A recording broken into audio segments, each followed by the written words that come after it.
सावन की पहली सोमवारी आज सुल्तानगंज में कांवड़ियों की भीड़। 8 लाख शिव भक्त भरेंगे जल। श्रद्धालुओं ने कहा भोले बाबा ने बेटे की मन्नत पूरी की। श्रावण मास की पहली सोमवारी के मौके पर बिहार के सुल्तानगंज में लाखों शिव भक्त जुट चुके हैं। अनुमान है कि करीब 8 लाख कांवड़िया नमामि गंगे और उत्तर वाहिनी गंगा घाट से पवित्र गंगा जल भरकर देवघर स्थित बाबा बैद्यनाथ धाम के लिए रवाना होंगे। प्रशासन के मुताबिक सबसे ज्यादा भीड़ नमामि गंगे घाट पर रहने की उम्मीद है। श्रद्धालुओं में जबरदस्त उत्साह है। एक शिव भक्त ने बताया कि भोले बाबा की कृपा से उनके बेटे की मन्नत पूरी हुई, इसलिए इस बार वे विशेष श्रद्धा के साथ जल अर्पित करने जा रहे हैं। पूरे इलाके में सुरक्षा और व्यवस्था को लेकर प्रशासन अलर्ट है ताकि श्रद्धालुओं की यात्रा सुरक्षित और सुचारू रूप से पूरी हो सके। राजनीति करनी है तो नौकरी छोड़ दें, प्रशांत किशोर ने एसएसपी के खिलाफ खोला मोर्चा। बीजेपी ने गठजोड़ का लगाया आरोप। बांकेपुर विधानसभा उपचुनाव के बाद जनसुराज के संस्थापक प्रशांत किशोर ने पटना एसएसपी के खिलाफ बड़ा मोर्चा खोल दिया है। प्रेस कॉन्फ्रेंस में उन्होंने आरोप लगाया कि चुनाव के दौरान जनसुराज के 50 से ज्यादा कार्यकर्ताओं को बिना वजह हिरासत में ले लिया गया। उनका दावा है कि कई लोगों को रात में घरों से उठाया गया, जबकि वे कोई कानून नहीं तोड़ रहे थे। प्रशांत किशोर ने यह भी आरोप लगाया कि पटना एसएसपी बीजेपी के इशारे पर काम कर रहे हैं और चुनाव को प्रभावित करने की कोशिश भी की गई। उन्होंने 3 कथित पीड़ितों को मीडिया के सामने पेश करते हुए एसएसपी के खिलाफ कार्रवाई की मांग की और कहा अगर राजनीति करनी है तो नौकरी छोड़ दें और संविधान के मुताबिक काम करें। फिलहाल इन आरोपों पर पुलिस की ओर से कोई आधिकारिक प्रतिक्रिया सामने नहीं आई है।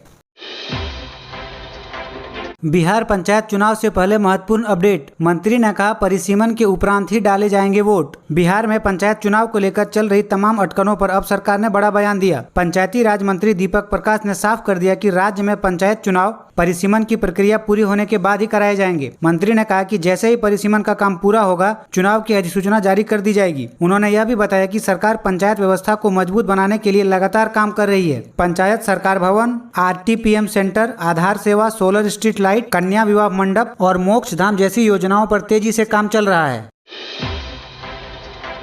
छात्र आंदोलन को दबाने की हर कोशिश नाकाम होगी। सीपीआई महासचिव ने मोदी शाह पर बोला हमला।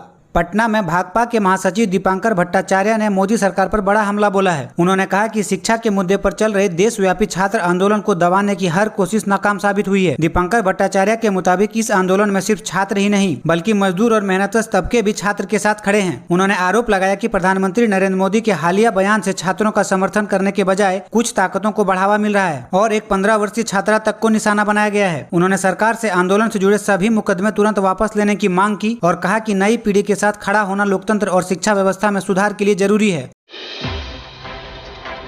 पीएम आवास योजना 13 शर्तों को पूरा करने पर ही मिलेगा पक्का मकान। मुंगेर में पहली किस्त से पहले बीडीओ की बड़ी कार्रवाई। प्रधानमंत्री आवास योजना को लेकर मुंगेर प्रशासन पूरी तरह एक्शन में है। धरहरा प्रखंड के महराना पंचायत में पहली किस्त जारी होने से पहले बीडीओ रश्मि भारती खुद लाभार्थी के घर घर पहुंची और भौतिक सत्यापन किया। जांच के दौरान केंद्र सरकार के 13 तय मानकों पर हर लाभार्थी की पात्रता परखी गई। इसमें परिवार की आर्थिक स्थिति, कच्चा या पक्का मकान, जमीन की उपलब्धता, पेयजल सुविधा और पहले किसी सरकारी आवास योजना का लाभ मिल रहा है या नहीं जैसी अहम बातों की जाँच की गई। प्रशासन ने साफ कर दिया कि सिर्फ वही लोग पहली किस्त का पैसा पाएंगे जो सभी पात्रता शर्तों को पूरा करेंगे। इसका मकसद अपात्र लोगों को योजना से बाहर रखना और सही जरूरतमंदों तक लाभ पहुंचाना है।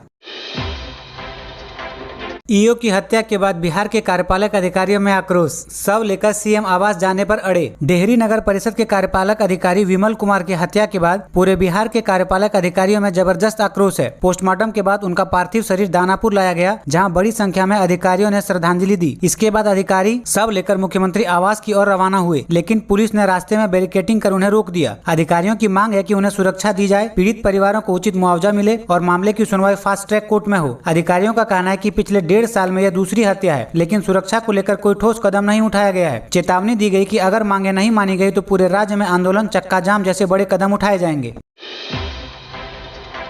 अगले 24 घंटे में पटना समेत कई जिलों में छिटपुट बूंदाबूंदी। उत्तर पूर्वी 4 जिलों में मूसलाधार बारिश। बिहार में मानसून पूरी तरह सक्रिय है और अगले 24 घंटा में पटना समेत कई जिलों में हल्की से मध्यम बारिश होने की संभावना है। मौसम विभाग के मुताबिक राजधानी पटना में बादल छाए रहेंगे और कई जगहों पर छिटपुट बूंदाबूंदी हो सकती है। वहीं अररिया, किशनगंज, मधुबनी और सुपौल में मेघ गर्जन के साथ भारी बारिश का अलर्ट जारी किया गया है। इन इलाकों के लोगों को सतर्क रहने की सलाह दी गई है। अच्छी खबर यह है कि अगले 3 दिन में तापमान 2 से 4 डिग्री सेल्सियस तक गिर सकता है, जिससे उमस से राहत मिलने की उम्मीद है। फिलहाल मौसम का मिजाज बदल रहा है, इसलिए घर से निकलने से पहले मौसम का अपडेट जरूर देख लें। ऐसे ही तेज और भरोसेमंद खबरों के लिए चैनल को लाइक, शेयर और सब्सक्राइब करना ना भूलें। रेरा की प्रक्रियाओं को सरल और पारदर्शी बनाने का सीएम ने दिया निर्देश। राज्य सरकार के डैशबोर्ड से जुड़ेगा रेरा। सीएम सम्राट चौधरी ने रियल एस्टेट रेगुलेटरी अथॉरिटी यानी रेरा की कार्यप्रणाली को और आसान, पारदर्शी और तकनीकी आधारित बनाने के निर्देश दे दिए हैं। अब रेरा को राज्य सरकार के डिजिटल डैशबोर्ड से जोड़ा जाएगा, जिससे लंबित मामलों, शिकायतों और उनके निपटारे की रियल टाइम मॉनिटरिंग हो सकेगी। मुख्यमंत्री ने कहा कि बिल्डरों और डेवलपर्स को नियमों के तहत काम करने में अनावश्यक देरी नहीं होनी चाहिए। वहीं घर खरीदारों की शिकायतों का समय पर और पारदर्शी तरीके से समाधान होना चाहिए। सरकार का मानना है कि इस नई डिजिटल व्यवस्था से रियल एस्टेट सेक्टर में पारदर्शिता बढ़ेगी, जवाबदेही मजबूत होगी और सबसे बड़ी बात, घर खरीदने वालों का भरोसा पहले से ज्यादा मजबूत होगा।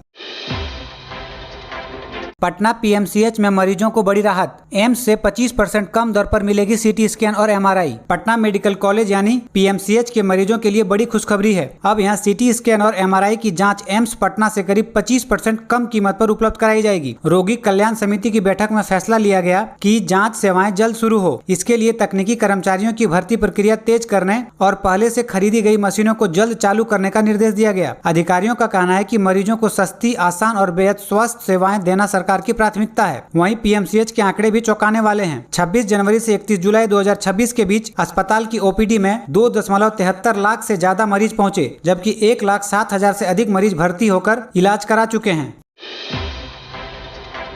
बांकीपुर उपचुनाव रिजल्ट के इंतजार में आरजेडी। सरकार के खिलाफ आंदोलन तेज करने का होगा ऐलान। आरजेडी अब सरकार के खिलाफ अपने आंदोलन को और आक्रामक बनाने की तैयारी में है। पार्टी का कहना है कि नीट यूजी मामले में एनडीए बैकफुट पर है, जिससे उसे नया राजनीतिक बल मिला है। जानकारी के मुताबिक बांकीपुर उपचुनाव के नतीजे आने के कुछ दिन बाद आरजेडी आंदोलन के अगले चरण का ऐलान कर सकता है। अब तक 2 चरण पूरे हो चुके हैं। पहले चरण में प्रखंड मुख्यालयों पर और दूसरे चरण में जिला मुख्यालयों पर धरना प्रदर्शन हुआ। अब तीसरे चरण में गिरफ्तारी देने तक की रणनीति बनाई जा सकती है। आरजेडी लगातार पढ़ाई, दवाई, कमाई और सिंचाई जैसे मुद्दों पर सरकार को घेर रहा है। ऐसे में सवाल यही है कि क्या बांकीपुर उपचुनाव के बाद बिहार की राजनीति और गरमाने वाली है।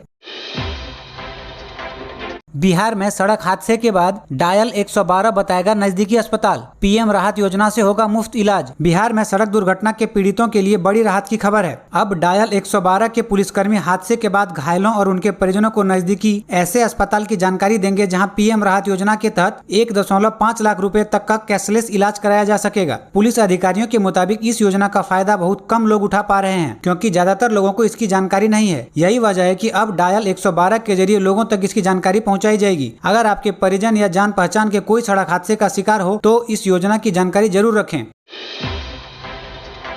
बिहार की हर पंचायत में होगा अपना खेल मैदान। 5,285 बनकर तैयार। पूर्वी चंपारण 307 मैदानों के साथ अव्वल। बिहार के गांवों के लिए एक बड़ी खुशखबरी सामने आई है। राज्य सरकार का लक्ष्य है कि 8,050 ग्राम पंचायतों में खेल मैदान बनाए जाएंगे। अब तक 5,317 मैदानों को मंजूरी मिल चुकी है और इसमें 5,285 खेल के मैदान पूरी तरह तैयार हो चुके हैं, जबकि 32 मैदानों का निर्माण अंतिम चरण में है। सबसे ज्यादा 307 खेल के मैदान पूर्वी चंपारण में बने हैं। इसके बाद मुजफ्फरपुर, मधुबनी, गया और समस्तीपुर जैसे जिले भी इस सूची में आगे हैं। सरकार का कहना है कि इन खेल मैदानों से ग्रामीण युवाओं को बेहतर सुविधाएं मिलेंगी और बिहार से नई खेल प्रतिभाएं उभरकर सामने आएंगी।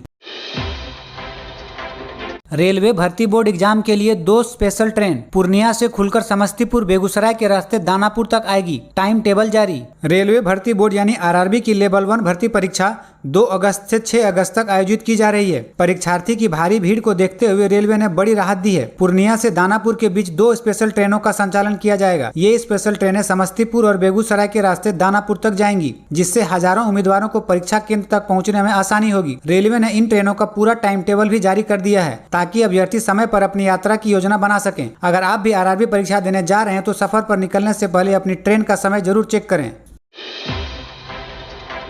बेटी को गोद में ले लें, बच्चों के लिए इंस्टा बैन करें। पीएम को अपशब्द कहने वाली लड़की की मां की भावुक अपील। प्रधानमंत्री नरेंद्र मोदी के खिलाफ आपत्तिजनक टिप्पणी करने वाली 15 वर्षीय लड़की की मां का भावुक बयान सामने आया है। मीडिया रिपोर्ट्स के मुताबिक मां ने कहा कि आज उनकी बेटी का जन्मदिन है और प्रधानमंत्री मोदी ने उसे माफ करके सबसे बड़ा तोहफा दिया है। उन्होंने हाथ जोड़कर अपील की कि जैसे पीएम देश के गाँवों को संवार रहे हैं, वैसे ही उनकी बेटी को भी अपनाकर सही रास्ता दिखाएं। साथ ही मां ने बेटी के खिलाफ दर्ज एफआईआर वापस लेने की भी मांग की। उन्होंने यह भी अनुरोध किया कि नाबालिग बच्चों के लिए इंस्टाग्राम और अन्य सोशल मीडिया प्लेटफॉर्म पर प्रतिबंध लगाए जाएं, ताकि ऐसे मामले दोबारा न हो। फिलहाल यह मामला सोशल मीडिया पर चर्चा का विषय बना हुआ है।